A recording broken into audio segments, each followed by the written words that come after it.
arttravs.com. So now we're done with Giotto and we want to see what happens next in Florentine art. Now you should be in a room called the International Gothic Room.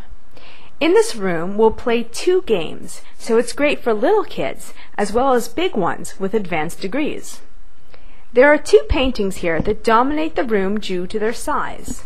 One is very big and colorful, and it's on the same wall as the door that you just came through.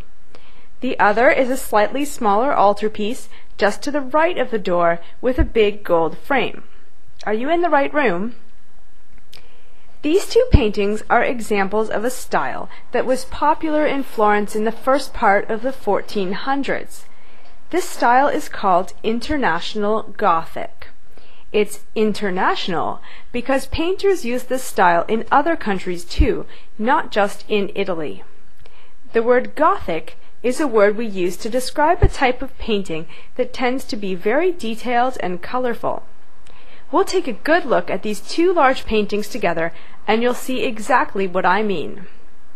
First, let's take a look at the huge painting that has a man putting a crown on a woman in the center and 3 big panels that stick up on top. Have you figured out which one I'm talking about?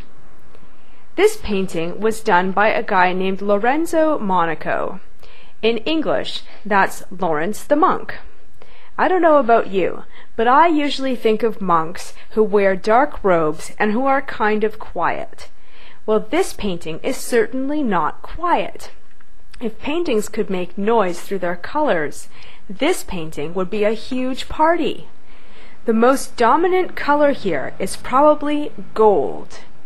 Now I want you to pause and try to make a list of all the colors that you see.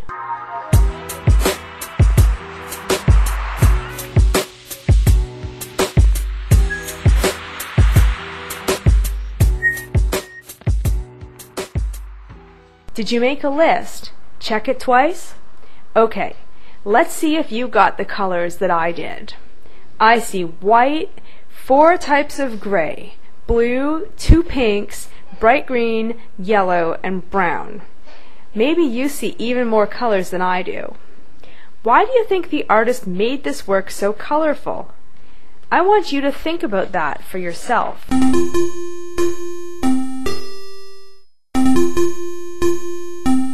Now let's turn to the other work, which also has a gold frame in 3 parts. It's on the wall to the left of the big one you were just looking at. The artist who painted this one is called Gentile da Fabriano. His name is interesting because gentile in Italian means nice. I think he must have been a nice guy. His last name is not really a real last name like you and I have, but the name of the city that he comes from, Fabriano. In the old days, most people did not have a first and last name, like John Smith, or if they did, they didn't bother to use it. So often, people would be their first name, and then either their city of birth, especially if they moved somewhere else, or their occupation. My name would be Alexandra from Toronto. What would your Renaissance name be? Now, what I like best about Gentile's nice paintings are the fun details that he puts into them. You can really tell that he's observing nature and trying to put it into the painting. This picture represents the newborn Jesus held by his mother on the left side. There are 3 men who are 3 kings who come to visit. All the other people are the whole group of people who travel with these kings. Look at how many people there are. They wind all the way back to the back of the painting in a long curvy line. Can you see their faces?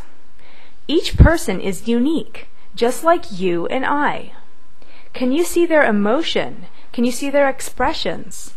Are they surprised or happy or excited? Are they talking or are they working? Look at all their colorful, patterned outfits and their funny hats. Amongst these details there are a lot of animals. Maybe you've already noticed some. You can't miss the horses, which the kings probably rode to get there. There are two horses at the front right-hand side of the painting, and one has his bum turned to us. I think this was meant to be funny. What other animals do you see besides these horses? Is that a dog up there at the front? Doesn't look much like a dog to me, but I guess that's what it's supposed to be.